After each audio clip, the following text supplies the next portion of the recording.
बिस्मिल्लाहिर्रहमानिर्रहीम, अस्सलाम वालेकुम। आप देख रहे हैं प्रोग्राम न्यूज़ फीड। मैं हूं मुर्तज़ा डार। सुप्रीम कोर्ट पर इस वक्त तमाम नज़रें लगी हैं। सुप्रीम कोर्ट ने इस वक्त डिप्टी स्पीकर की रूलिंग के ख़िलाफ़ फ़ैसला देना है। केस की समाअत जारी है और अब से थोड़ी देर पहले उसको मौखर किया गया है कल तक के लिए। सुबह 11 बजे दोबारा मोअज़्ज़ज़ जज साहिबान आएंगे, तमाम कंसर्न वकला भी वहाँ पर आएंगे और इस केस के हवाले से जो है मज़ीद जो है दलाइल पेश किए जाएंगे। अभी तक की जो डेवलपमेंट है, फ़ैसला फुल कोर्ट का बनाए जाने का रिजेक्ट किया गया है सुप्रीम कोर्ट की जानिब से। तमाम दिन आज मीडिया से जुड़ा रहा और इसके अंदर मुख्तलिफ वकला के मुख्तलिफ दलाइल पेश किए गए और उनके ऊपर चीफ जस्टिस साहब के भी और बेंच के बाकी हजरात के भी जो है वो रिमार्क्स हम सबके सामने आए। उसको भी आज प्रोग्राम में मौजूद बहस लेके आएंगे और साथ ही साथ ये भी जानने की कोशिश करेंगे कि जिस किस्म की सियासत इस वक्त पूरे मुल्क के अंदर जारी है और खुसूसन सुबह पंजाब के अंदर जारी है, ये किस जानिब इशारा कर रही है। प्रोग्राम में मुझे ज्वाइन कर रहे हैं फयाज उल हसन चौहान साहब, पाकिस्तान तहरीक इंसाफ के सीनियर रहनुमा हैं।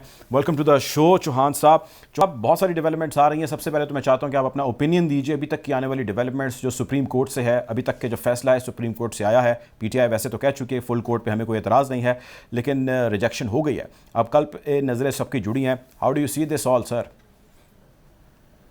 बिस्मिल्लाहिर्रहमानिर्रहीम। पहली चीज तो यह है कि आज से 2 दिन पहले सुप्रीम कोर्ट के बेंच ने फैसला दिया था, तो मैं ये समझता हूँ कि उस फैसले के ऊपर अगर मैं अपनी राय दूं तो मैं समझता हूँ कि जब ये फैसला दे दिया कि 1 जुलाई तक सारे के सारे मामला चले गए, तो फिर अगला फैसला भी उन्हें दे देना चाहिए था। बहरहाल सुप्रीम कोर्ट ने 2 दिन आगे पेंडिंग किया।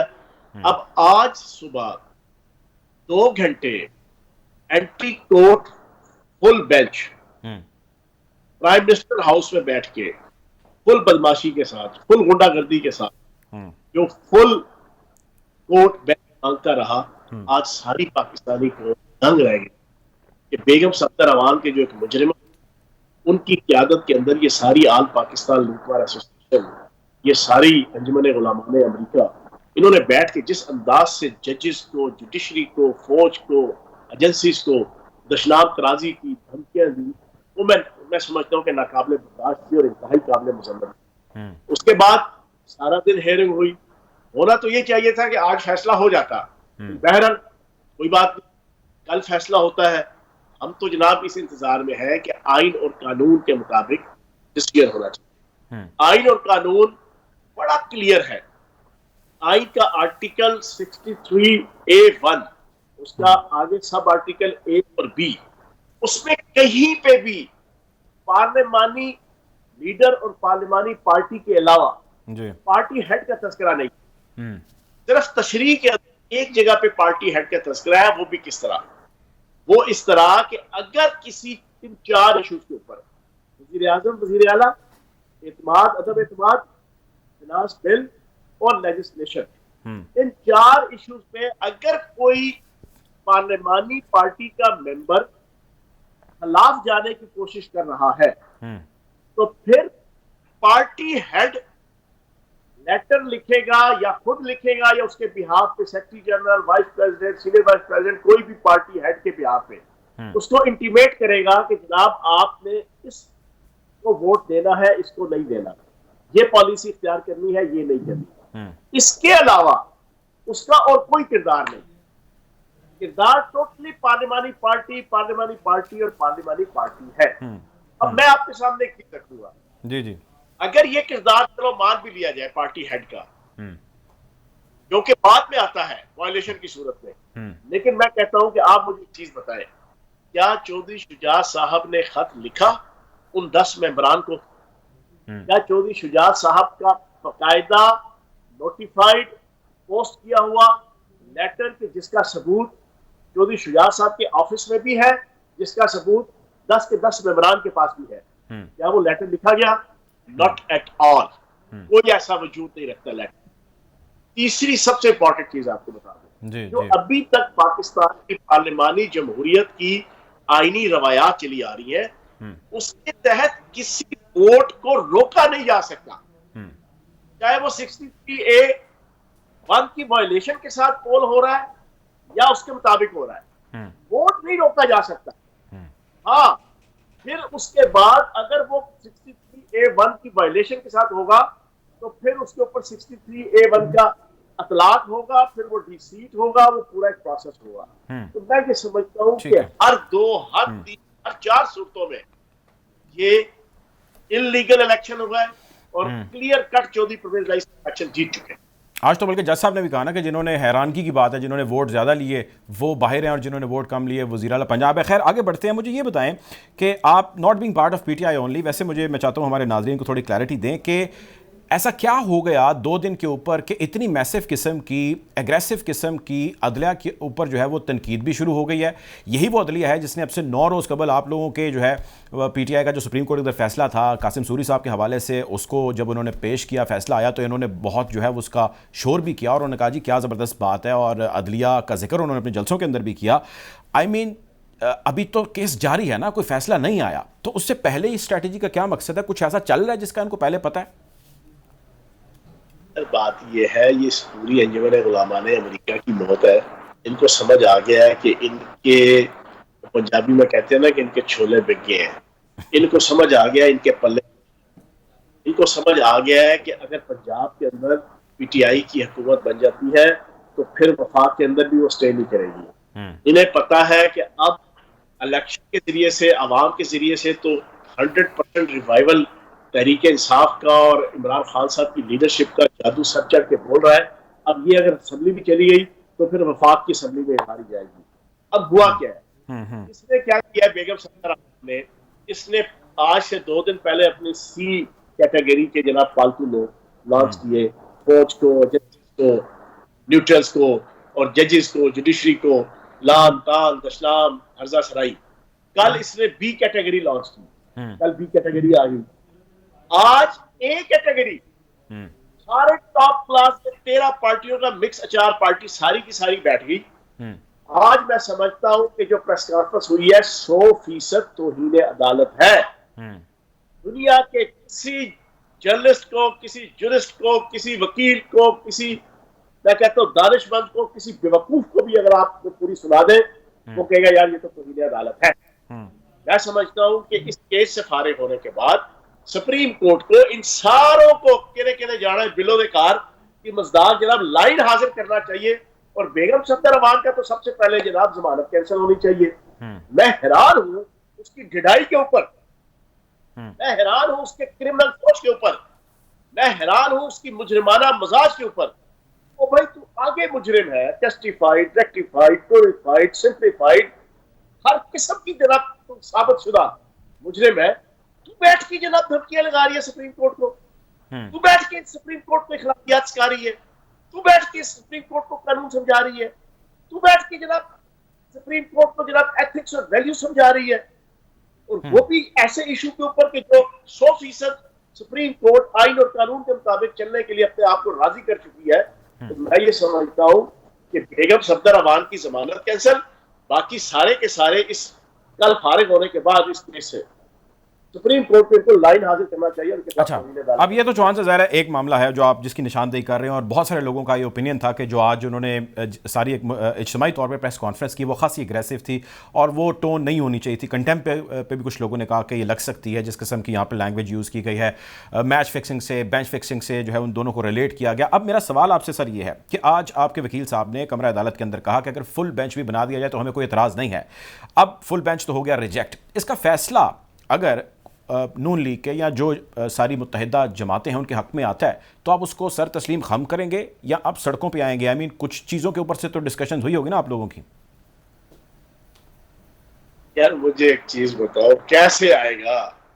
आज के दिन की रूलिंग, परसों तरसों के ruling, hearing, remarks, judgment, discussion, राय, कन्वर्सेशन जजेस की और तो सीनियर वकला से लेके जूनियर वकला, मीडिया, इससे भी शादत होता। अब दूसरी चीज ये है, मुल्क का बेड़ा गर्क हो गया है, मुल्क का सत्यानाश कर गया है, एक ही हल है फौरी इलेक्शन। मैंने तो अभी एक खबर ब्रेक की थी कि आसिफ जरदारी साहब भी दुबई में है, एक बड़ी इंतहाई अहम शख्सियत भी दुबई में है, वहां बैठ के इलेक्शन के हवाले से आसिफ जरदारी को राजी किया जा रहा है। अच्छा, उम्मीद यह है कि आसिफ जरदारी साहब राजी होंगे क्योंकि हालात नहीं है, जो वक्त गुजरता जा रहा है मुल्क का तो बेड़ा गर्क हो रहा है, इनके पल्ले कुछ नहीं रह रहा। इनके इस हाल पाकिस्तान लूटमार एसोसिएशन के, इस पीडीएम के। ठीक है, ठीक है, बहुत शुक्रिया जी। फयाजुल हसन चौहान साहब ने ज्वाइन किया था पाकिस्तान तहरीक इंसाफ से, बहुत शुक्रिया। आरिफ चौधरी साहब ज्वाइन कर रहे हैं, expert on law. Welcome to the show Arif Chaudhary साहब। उनके साथ हमें नादिया मिर्ज़ा साहिबा ज्वाइन कर रही हैं, जर्नलिस्ट हैं, एनालिस्ट हैं। Welcome to the show Nadia साहिबा। आरिफ साहब, सर चूँकि मामला कानूनी है, मैं चाहता हूँ कि आप अपना ओपिनियन ज़रा पहले दीजिए, फिर मैंने नादिया साहब के पास जाना है। बहुत सारे आइनी और सियासी मामला हैं जिसमें उनसे मैंने उनका ओपिनियन डेफिनेटली लेना है। ये बताएं सर कि फुल कोर्ट बनाने में मौजूदा जो इत्तेहादी हुकूमतें हैं उनका कहना है कि कोई एतराज़ होना नहीं चाहिए, इसमें कोई गैर कानूनी मुतालबा था नहीं। तो आपके ख्याल से चूँकि फ़ैसला आ चुका है इस चीज़ के ऊपर, डिसीजन ठीक है, आप सेटिस्फाइड हैं इससे, या जो इत्तेहादी कह रहे हैं वो होना चाहिए था, गैर आईनी तो कह रहे हैं कुछ नहीं है? देखिए, बात यह है कि जहां तक मुतालबा है फुल कोर्ट का, वो किसी भी फरीक का हक है कि वो जाके अदालत को कहे कि ये मामला फुल कोर्ट के या लार्जर बेंच के पास सुना जाए। लेकिन उसके लिए उसे मुतमिन करना पड़ता है चीफ जस्टिस को कि ये वजह है, इस वजह से ये बेंच जो है इस काफी नहीं है, इसमें और ज्यादा लोग ऐड किए जाए, विजडम को एक्सपेंड। करेक्ट। ये मौका पूरे का पूरा दिया गया ने कि भी आप कोई लफ्ज कोई बात ऐसी करें जिससे ये पता चले कि जनाब आप क्यों चाहते हैं। आप जो जवाब दिया गया वो जरा वजह फरमा लें कि जी वो जो रिव्यू पिटिशंस की गई हैं, और एक केस जो है वो सेनेटर्स का है और एक रिव्यू पिटिशन इस केस की है और एक वो इलेक्शन कमीशन का फैसले के खिलाफ है, तो उनको भी साथ क्लब कर दिया जाए। अब बात यह है, जो शख्स कानून से वाकिफ है अदालतों में जाता है, मैं और राजा सलमान अकरम साहब पहले किसी एक प्रोग्राम में इकट्ठे थे, तो ये बात हमने भी उसमें भी की कि भाई आप रिव्यू जो है वो बिल्कुल एक सेपरेट चीज है। रिव्यू का स्कोप लिमिटेड है, यानी उसको आप ना वो अपील कंसीडर कर सकते हैं, ना उसे आप आर्टिकल 184(3) के तहत ला सकते हैं, क्योंकि ऑलरेडी सुप्रीम कोर्ट जो फैसले कर चुकी है वो अच्छे हैं, सही हैं, गलत है, जो भी है, उनको आप इस तरह फाइनलिटी ऑफ जजमेंट का जो प्रिंसिपल है उससे नहीं निकाल सकते। वो वक्त आएगा जब किसी वक्त ये सारी चीजें इकट्ठे तो होकर जेरे बहस आएंगी, किसी और केस में आएगा मामला, तो फिर उसको अगर सुप्रीम कोर्ट इस नतीजे पे पहुंचती है कि नहीं वो दुरुस्त नहीं था, तो लार्जर बेंच या उससे बड़ा बेंच जो है वो उसमें अपना इख्तलाफ कर सकता है, उसको ओवर रूल कर सकता है। और ऐसा हुआ है बहुत सारी जजमेंट से, पूरी दुनिया में होता है कि एक जजमेंट आती है, उसके बाद वक्त के साथ साथ किसी और केस में वही यानी जजमेंट जो है जेरे बहस आती है, और वो सुप्रीम कोर्ट का जो बेंच है उससे बड़ा बेंच जो वो इस नतीजे पे पहुंचता है कि ये दुरुस्त नहीं था, तो उसे वो ओवर रूल कर देते हैं। लेकिन जब तक वो स्टैंड करती है उस वक्त तक उसी की इंटरप्रिटेशन की इम्प्लीमेंटेशन की बात होगी। उसको आप जब इम्प्लीमेंटेशन की बात होगी तो वो बेंच जो है उसके लिए छोटा बेंच होता है, उसके लिए, और 3 रुकनी बेंच काफी है। मकसद आपने कन्विंस करना था कोर्ट को इसलिए नहीं, असल मसला उनका जो था वो पहले भी जैसे वो जवान साहब कह रहे थे, मकसद उनका ये था कि इसे इतना फैला दिया जाए कि जो जिस नतीजे पे कोर्ट पहुंच चुकी, चूंकि कोर्ट ने पहले दिन जब ये कहा ना जी हमें किसी और बात से गर्ज नहीं है, क्योंकि हमारी जजमेंट का हवाला दिया गया है और उस बेस बना के फैसला किया गया है, इसलिए डिप्टी स्पीकर साहब हमें आके जरा रोशनी इस पे डाल दें। डिप्टी स्पीकर का ना आना, उससे ना आना और सुप्रीम कोर्ट के वाज़े हुक्म की खिलाफ वर्जी है, जिसमें उन्होंने कहा कि वो आएंगे, हमें वजाहत करेंगे और उस वक्त तक अदालत के अंदर रहेंगे जब तक कि ये केस सुना जा रहा है। तो वो ना उस दिन आए ना आज आए, और फिर उस दिन उनके वकील जब पेश हुए तो उन्होंने कहा जी गलती हो गई। जब आप गलती का एतराफ कर लेते हैं तो इसका मतलब यह है कि मामला तो क्लियर हो गया, लेकिन चूंकि जब उन्हें सारे का सारा मामला अगर शम्स नजर आ रहा था तो उसके लिए यही स्ट्रेटेजी थी कि जनाब इसको इस अंदाज में कहा जाए, और तो कोई रास्ता था नहीं। आपका पॉइंट आ गया सर। नादिया साहिबा, बहुत सारी चीज़ें हैं, बहुत सारी डेवलपमेंट है, पॉलिटिकल भी हैं, लीगल भी हैं, और खैर मुल्क के जो माशी मामलात हैं उसके ऊपर हम क्या बात करें। मेरा आपसे सिर्फ एक सवाल है, और सवाल ये है कि कोई एक मरतबा फिर तब्दीली की फ़िज़ा चल पड़ी है, क्योंकि केस अभी जारी है और उससे पहले अदलिया पे हमले भी शुरू हो चुके हैं। What is going on?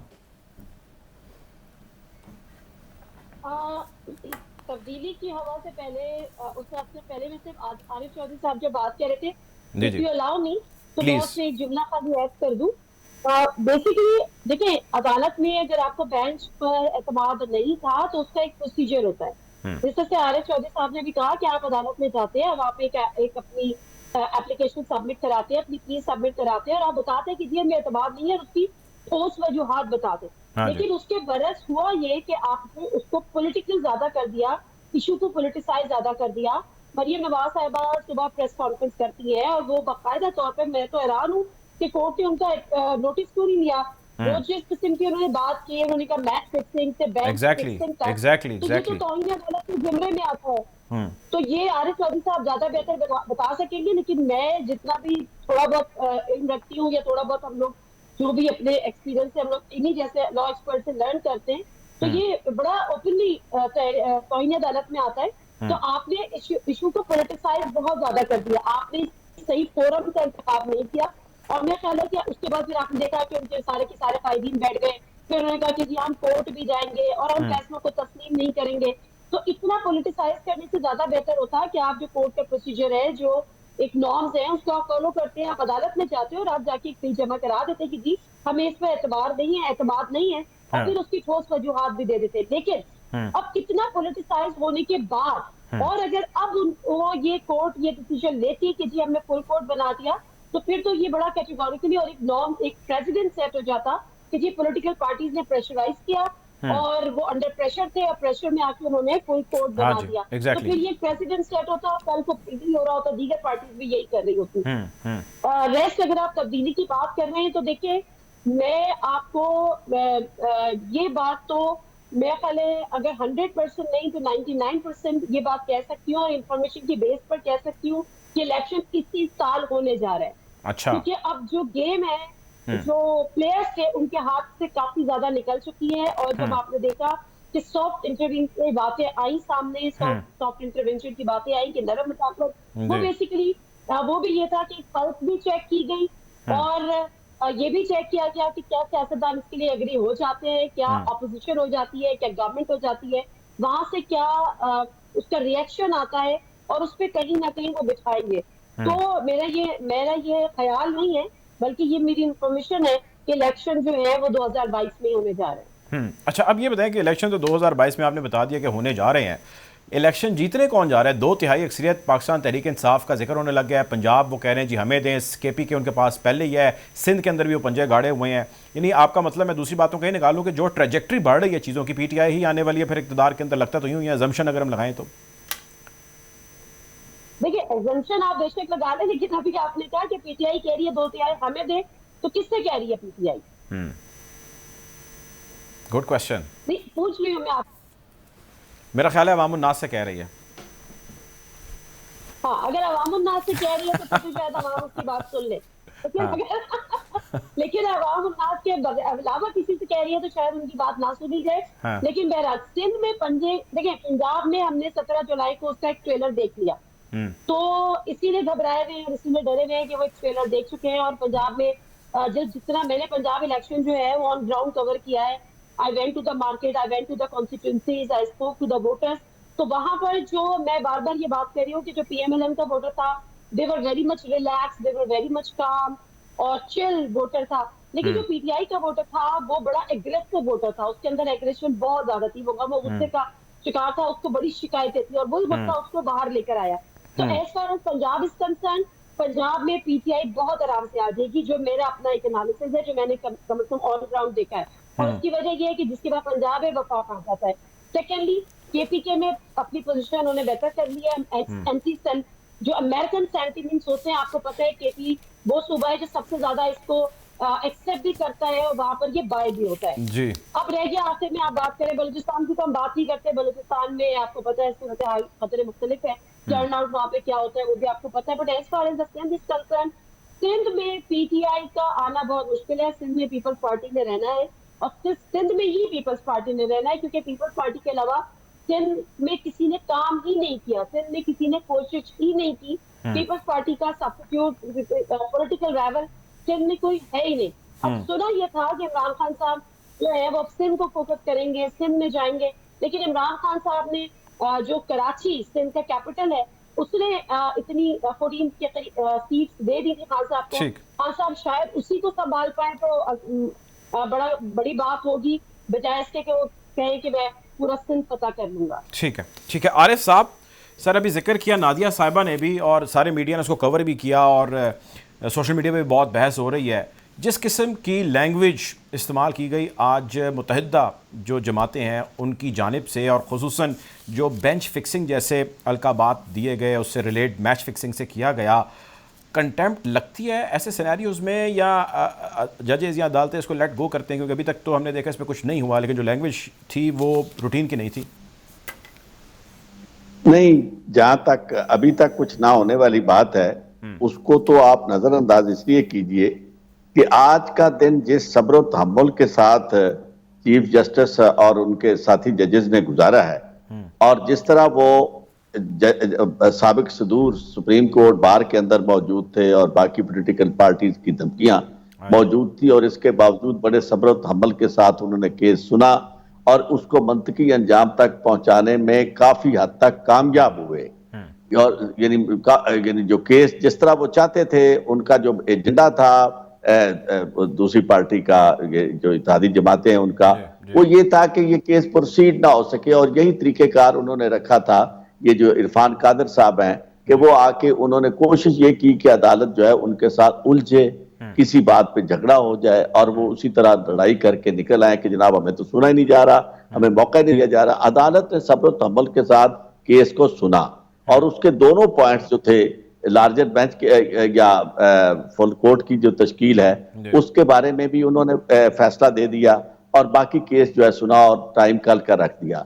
मैं ये समझता हूं कि ये कल की हद तक ये मामला जो है तौहीन अदालत वाला ये नहीं है। तौहीन अदालत शायद वो वोटो ना हो, तौहीन अदालत की कार्रवाई के लिए कोई मुतासरा फरीक जो है वो एप्लीकेशन देगा। और आपको आज एक बात बताते हुए मैं एक अजीब बात महसूस कर रहा हूं, इसमें कोई खुशी की बात नहीं है जो मैं आपसे शेयर कर रहा हूं, कि मैं उस बेंच में उस वक्त जब 97 में ये मामला, ये 96 के आखिर में जो था, जिस वक्त सज्जाद अली शाह साहब का केस हुआ था, जिस वक्त तौहीन अदालत हुई थी नवाज शरीफ साहब के खिलाफ केस चौधरी इकराम साहब ने, उस वक्त मैं उस कमेटी का मेंबर था जिसने वकला की तरफ से हेडेड बाई आबद हसन मंटो, हमारी जो वो 15 रुकनी बेंच था, कमेटी थी, 17 रुकनी बेंच था, और मैं तर्जमान था उस वक्त उस कमेटी का, जिन्होंने मुलाकात की थी जाके जजेस से, और चीफ जस्टिस के चेंबर जो बड़ा कमरा है उसमें हम मिले थे, और आबद मंटो साहब ने वहां तकरीर की थी और उन्हें समझाने की कोशिश की कि जी मैं आप सबसे सीनियर हूं और मैं आपसे गुजारिश करूंगा कि दो कोर्ट्स नहीं होनी चाहिए, दो अलग-अलग इस तरह तफरका ना आए आपस में, इससे पाकिस्तान का नुकसान होगा। ये अलग बात थी कि बाद में जो नवाज शरीफ साहब थे उन्होंने काबू कर लिया हमारे आबद हसन मंटो साहब को, भी उनके घर चले गए। लेकिन ये उस वक्त की सूरत हाल मेरे सामने बिल्कुल आंखों के सामने है। उस वक्त भी मंजर ये था कि उन्हें बिल्कुल नजर आ रहा था कि तौहीन अदालत के केस में नवाज शरीफ को सजा हो जाएगी। तो उस वक्त उन्होंने ये भांपते हुए अपने MNAs को बाकायदा तैयार किया, प्राइम मिनिस्टर हाउस में तैयारी हुई, और उसके बाद अगले दिन वो आए और उन्होंने हमला कर दिया। उनका मकसद ये था कि भाई बात की देखी जाएगी जो भी होगा, लेकिन एक दफा वो फैसला जो बड़ा काम है वो ना कर सके। आज भी जो उनकी स्ट्रेटजी थी, और कल भी शायद इस तरह की कोई स्ट्रेटजी उनकी हो, वो मकसद उनका ये था, ये आज भी ये है कि ये फैसला वो ना कर सके, क्योंकि फैसला कर देने के बाद तो आर्टिकल 190 भी आता है, क्योंकि तमाम जो कुव्वतें हैं, चाहे चीफ यानी वो सारी पाबंद हैं स्टेट मशीनरी के, उनके हुक्म पे अमल दरामद करे। तो इसलिए उनकी कोशिश ये थी, और इस कोशिश में वो कामयाब आज नहीं हो सके।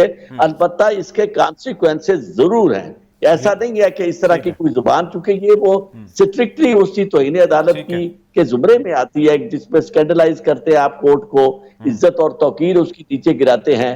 आप ऐसी जुबान इस्तेमाल की गई जिसमें बेइज्जती शामिल है, बेंच फिक्सिंग कहा गया, और इससे ज्यादा नाम लेके कहा गया। बिल्कुल ठीक है, बिल्कुल ठीक है। नादिया मिर्जा साहिबा जिस तरह फरमा रहे हैं आरिफ साहब भी, और चीज़ें हमारे सामने हैं, मैं आपसे सिर्फ एक चीज़ जानना चाहता हूँ कि एक ख्याल या एक नैरेटिव बड़ा स्ट्रॉन्ग है कि पाकिस्तान मुस्लिम लीग नून और बल्कि जितनी भी इत्तेहादी जमातें हैं इनके पास इलेक्शन में जाने के लिए इस वक्त कोई बयानिया है नहीं, तो वो इसको शायद गनीमत जान रहे हैं और वो चाहते हैं कि हम विक्टिम कार्ड प्ले करें और जो हमारे साथ हो रहा है हम अदलिया को थोड़ा सा प्रेशराइज करें और हम न्यूट्रल्स के ऊपर भी वापस उंगलियां उठानी शुरू करें और इस नैरेटिव, इस बयानी के साथ विक्टिम कार्ड प्ले करते हुए will go to the public और हम उनसे कहेंगे आप हमें वोट कास्ट करें। इसके अलावा उनके पास this nothing that they can sell. आप एग्री करेंगे या डिसएग्री करेंगे इससे? नहीं, मैं काफी हद तक आपकी बात से एग्री करूंगी। उससे विक्टिम कार्ड नहीं, उसके साथ सिंपैथी कार्ड भी, क्योंकि आप ये देखें कि एक तो ये कि उनके पास बयानिया नहीं है, इसलिए उन्होंने सोचा कि हम दोबारा से निजामती बयानिया पर वापस आ गए। अब निजामती बयानिया एक अपोजिशन में बीइंग अपोजिशन तो चल सकता है, लेकिन गवर्नमेंट में आप बैठे हुए हैं, आप सारे को एंजॉय कर रहे हैं, आप प्राइम मिनिस्टरशिप को एंजॉय कर रहे हैं, अभी तक आपके पास जाहिर है पंजाब भी फिलहाल तो है, तो आप उसमें रहते हुए निजामती बयानिया कैसे चला सकते हैं? क्या अवाम इस हद तक बेवकूफ हो चुकी है? क्या पीएमएलएन का वोटर इस हद तक बेवकूफ हो चुका है कि वो उसको समझ में नहीं आ रहा क्या निजामती बयानिया किस तरह से आप लेकर चल सकते हैं? जब देखिए जो पीएमएलएन का निजामती बयानिया था वो वाकई it was really very popular narrative. जब उन्होंने ये कहा था कि वोट को इज्जत दो, जब नवाज शरीफ साहब ने ये कहा था कि मैं बड़ा नजरियाती हो गया हूँ, और फिर उन्होंने सबके नाम लिए थे, खिलाई अलकाब से नवाजा था, जैसे अलकाब से, तो उस वक्त तो वो निजामती बयानिया उनका सेल हो रहा था, पब्लिक उसको बाय कर रही थी, उनका वोटर उनके साथ खड़ा था, जिस तरह से आज पीटीआई का वोटर उनके साथ खड़ा है। लेकिन गवर्नमेंट में रहते हुए आपका ये निजामती बयानिया आप कोशिश कर लें, लेकिन वो चल नहीं सकता। दूसरी बात, अच्छा जब इन्होंने फिर इसके बाद शायद उनको थोड़ा बहुत उनकी सफा में किसी को अंदाजा होगा, तो उन्होंने थोड़ा सा इसको स्पेसिफिक करने की कोशिश की। मतलब इस दफा उन्होंने पूरे इदारे को रगड़ा नहीं लगाया, बल्कि उन्होंने कहा कि जी कुछ शख्सियात है। आपको याद होगा जरदारी साहब ने भी ये हरकत की थी कि एक शख्सियत का नाम लेकर उन्होंने की थी, और उसके बाद एक बाकायदा तौर पर आईएसपीआर की प्रेस रिलीज आ गई थी। करेक्ट। और उन्होंने ऑल्दो कि इस वक्त तो सबसे ज्यादा अगर कुछ पॉलिटिक्स में लाडले हैं तो वो तो जरदारी साहब है। इस वक्त अगर कोई सियासतदानों में अगर लाडला है तो वो तो बिलावल भुट्टो साहब है। लेकिन बहरहाल तो उस लिहाज से मैं इस पैराए में ये बात कर रही हूँ कि पीएमएलएन अपना बयानिया चेंज करने की कोशिश कर रही है। कभी वो विक्टिम कार्ड प्ले कर रही होती है, कभी वो सिंपैथी कार्ड प्ले कर रही होती है। तो आपकी इस बात से मैं काफी हद तक मुत्तफिक हूँ कि उनको ये पता है कि अभी अगर हमने दोबारा से इलेक्शन में जाना है तो हमारे पास ना विक्टिम कार्ड है और ना हमारे पास कोई सिंपैथी कार्ड है, तो हमने यहीं से लेना है। और आपको पता है पनामा वाला भी पूरा यही हुआ था कि जी हमें क्यों निकाला और मुझे क्यों निकाला। तो मेरा ख्याल है एक दफा दोबारा से, पहले नवाज शरीफ कहते हुए निकले थे और हमजा शरीफ जो हमजा शहबाज है वो कहते हुए निकलेंगे कि मुझे क्यों निकाला, लेकिन अवाम को पता है कि उनको क्यों निकाला। और सबसे बड़ी बात यह है कि जो आपकी सबसे बड़ी दलील थी पिछली हुकूमत को फारिग करने की और आपके आने की, वो थी मुल्क के माशी हालात, एग्जैक्टली मुल्क में जो प्रॉब्लम थे वो आप खत्म नहीं कर सके, बल्कि आपने काफी हद तक उसमें इजाफा कर दिया, बिगाड़ हो गया। तो फिर आप जस्टिफिकेशन अगर दे देंगे बिगाड़ ले आए, आप अगर उसको जस्टिफाई करने की ये कोशिश करेंगे कि जी this is all the result of PTI policy, तो what would be the difference between the PTI या PMLN that in that case PTI ने पूरे 3.5 साल गुजार दिए ये कह के कि जी पीएमएलएन का गन साफ कर रहे हैं, and again they have started with the same narrative and they have come up with the same narrative कि जी हम पीटीआई का गन साफ कर रहे हैं। तो अगर गन साफ करने की हुकूमत है और वो अपने लिए आंसरेबल अपने आप को नहीं समझती, तो फिर तो अवाम को तंग आना अवाम का बनता है, मेरा ख्याल है। गुफ्तगू को मजीद आगे बढ़ाएंगे, प्रोग्राम में वक्त तो अच्छा था एक ब्रेक का, ब्रेक के जाने पड़ेंगे।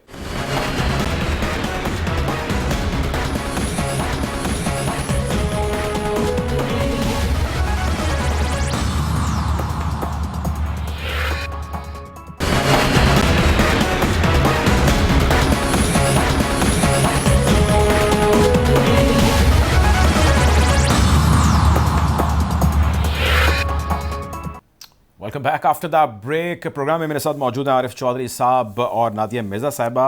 ब्रेक पे जाने से पहले हम गुफ्तगू कर रहे थे जो कुछ भी सुप्रीम कोर्ट के अंदर कार्रवाई हुई उस हवाले से। आरिफ साहब, एक चीज़ जो अंडर डिस्कशन है कुछ जगहों के ऊपर और सोशल मीडिया पर तो खैर बहस हर किस्म की जारी होती है, लेकिन बहुत सारी चीज़ें उसके अंदर बड़ी ज़बरदस्त भी डिस्कस हो रही होती हैं। अब उन चीज़ों के अंदर एक चीज़ ये डिस्कस हो रही है कि इस वक्त जो हालात हैं मुल्क के वो काफ़ी ख़राब हैं। नाजुक का वर्ड मैंने डिलिबरेटली यूज़ नहीं किया क्योंकि जब से हम देख रहे हैं हालात नाजुक ही चलते आ रहे हैं, नाजुक मरहले में या नाजुक मोड़ पर हालात होते हैं। लोग ये कह रहे हैं कि ऐसा कुछ होना चाहिए कि जिसमें तमाम स्टेक होल्डर्स, तमाम पॉलिटिकल पार्टी के लीडरान एक टेबल पर बैठें और बैठ के वहाँ पे तमाम मसलों को सॉर्ट आउट करें। मोहम्मद बिन सलमान की मिसालें दी जाती हैं, वैसे एक कंट्रोवर्शियल से आदमी है मोहम्मद बिन सलमान हिमसेल्फ एज़ वेल, कि उन्होंने जब वो आए थे तो उन्होंने तमाम स्टेक होल्डर्स को एक टेबल पर बिठाया था और बिठाने के बाद जो है उन्होंने उनसे फ़ैसले कुछ करवाए थे और जो फ़ैसलों के अंदर राज़ी नहीं हो रहे थे उनके ख़िलाफ़ उन्होंने कुछ कार्रवाई भी की थी। हम कार्रवाई का तो नहीं कहते फ़िलहाल, लेकिन हम ये कहते हैं कि फ़ौरी तौर पर हल निकलना चाहिए। कानून इस हवाले से किसी चीज़ की इजाज़त देता है कि जब चीज़ें बिल्कुल तितर बितर हो रही हों तो कुछ ना कुछ कोई रोल प्ले कर सकती है, कोई कानूनी प्रोविज़न जो है वो कारआमद हो सकती है? देखिए, बहुत इस मामले में क्लियर बात है कि मोहम्मद बिन सलमान जिस सिस्टम में है उसका ज़मीन आसमान का फ़र्क है हमारे सिस्टम के साथ। मैंने उनके एडवाइज़र के तौर पे ये जो मिनिस्ट्री एम्बेसी थी उसके लिए मैंने काम किया है और रेफर्मेशन ऑफ सऊदी लॉज पे, तो मैं उनके लॉज को कुछ ना कुछ तो मुझे अंदाजा है और बाकी सारी दुनिया जानती है कि वहाँ का सिस्टम क्या है। तो पाकिस्तान के अंदर जिन्हें हम मोहम्मद बिन सलमान देखना चाहते हैं उनके मसाइल अपने बहुत ज़्यादा हैं। सबसे पहले अगर वो अपने आप को अबव बोर्ड कर लें, इन सारी चीज़ों से अबव कर दें, जो हमारी एक विशफुल थिंकिंग हो सकती है और खुदा करे कि ऐसा हो जाए, और इस वजह से भी होना चाहिए कि अब तक जितना नुकसान हो चुका है ये पूरे मुल्क का नुकसान तो है ही है। आज देखें डॉलर जिस सतह पे पहुंच गया है, गुर्बत की लकीर से अब कितना नीचे चले गए हैं। इसमें नुकसान उन स्टेक होल्डर्स का भी बहुत ज्यादा है। गुर्बत वाले तो बेचारे पहले ही पिछे हुए, उन्हें और ज्यादा गुर्बत में जाना पड़ेगा तो वो इतनी बात नहीं, लेकिन वो तबका, बुरात याफ्ता तबका पाकिस्तान का जिसमें मोहम्मद बिन सलमान भी शामिल हैं सिंबॉलिकली स्पीकिंग, वो तबका खुद उनके चीजें उनके लिए भी बहुत मसला बनता जा रहा है। उनकी वो मुराद नहीं रहेगी और पाकिस्तान की जो इस वक्त दिफाई सूरत हाल है वो बुरी बुरी तरह मुतासर होने का खदशा है। तो इस सारी सूरत हाल में वो खुद इसका एहसास करते हुए, पॉसिबल नहीं है कि सबको इकट्ठा किया जाए। एक बात है, चूंकि यहाँ का सिस्टम जो है वो उसे डेमोक्रेटिक सिस्टम कहा जाता है और डेमोक्रेटिक सिस्टम जो है उसका तकाजा पूरी दुनिया में ये होता है कि जब हालात खराब हो तो उसका वाहिद हल होता है इलेक्शन करवाया जाए। और इलेक्शन के अमल पे लोगों, एक जुमला मुकम्मल करने दें, इलेक्शन के अमल पे लोगों का यकीन तब होगा कि जब उन्हें ये पता हो कि ये इलेक्शन जो हम वोट डालेंगे वो उसका ये नहीं होगा कि मैं वोट हूं किसी और का, मुझे डालता कोई और है। यानी ये जो है वोट अपना, उन्हें पता हो कि जो मैं डालूंगा वही वोट होगा, वही निकलेगा, और किस कैंडिडेट जो है वो भी जो है वो आएगा तो मैंने उसे यानी पॉलिटिकल पार्टी ये चीजें करके करवा दे इलेक्शन, मामला सीधे हो सकते हैं। बिल्कुल ठीक है सर, आपका पॉइंट आ गया चौधरी साहब। नादिया मिर्ज़ा साहिबा, आपने सुना जो फरमा रहे हैं चौधरी साहब। मेरा आपसे सवाल ये है, इसमें सिर्फ एक चीज़ ऐड करूंगा, बाकी आप कंटिन्यू कीजिए, फिर प्रोग्राम का हमारा टाइम खत्म हो जाएगा। ये बताएं कि अभी तक जितना भी डैमेज हो चुका है एंटायर पूरे प्रोविंसेस और फेडरल सारा डाल के, आपको लगता है कि कोई भी आके बैठ जाए उससे निकलने में बहुत अरसा लग सकता है? डेफिनेटली अरसा तो लगेगा। आप ये देखें ना कि जब पीटीआई की गवर्नमेंट आई तो ऑल्दो कि उस वक्त जब इनको इकोनॉमी मिली तो इतने बुरे हालात शायद वाकई नहीं थे, लेकिन बहरहाल उसके बाद कोविड आया, उसके बाद की सूरत हाल हमने देखी। लेकिन अफसोस की बात यह है कि मुझे तो ये समझ में नहीं आता कि इस मुल्क में कौन है। मैं किसी को भी गद्दार तो हम और आप जाहिर सी बात है किसी को डिक्लेयर नहीं कर सकते, लेकिन इस मुल्क में कौन है कि जो अपने जाती मफादात को या अपने इससे बढ़कर मैं और कुछ नहीं कहूंगी, उसको लेकर वो मुल्की मफादात से वो ज्यादा समझता है, बेहतर तौर पर समझता है या उसको जानता है।